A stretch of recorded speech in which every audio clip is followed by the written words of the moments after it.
La bonne nouvelle, c'est que en dépit de ce destin-là, Dieu oppose une autre réalité biblique à laquelle on ne pense pas très souvent, mais qui est la destinée, qui elle est par contre le chemin, le plan que Dieu a tracé pour toi, qui généralement lorsque tu y entres te permet d'accéder à des voies, à des situations qui te facilitent la vie sur terre et qui te préparent aussi un chemin pour le ciel. Le destin est donc une réalité que tu subis pendant ta vie sur terre.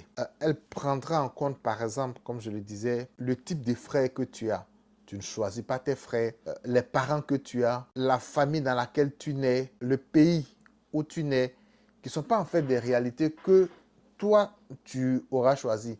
Ce destin, c'est aussi les trahisons que tu vis, les échecs que tu rencontres. C'est parfois cette petite voix à l'intérieur de toi qui te fait accepter la situation dans laquelle tu te trouves et qui te donne l'impression que c'est la fin pour toi et que tu ne peux pas aller au-delà.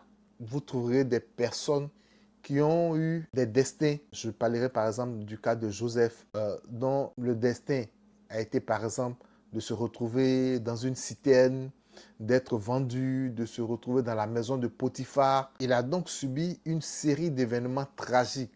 Ça, c'était son destin. La nouvelle est que face au destin qui est généralement douloureux, Dieu oppose une réalité, c'est-à-dire un plan que lui, il a conçu pour chaque personne. Et ce plan-là est un plan céleste qui généralement est très glorieux.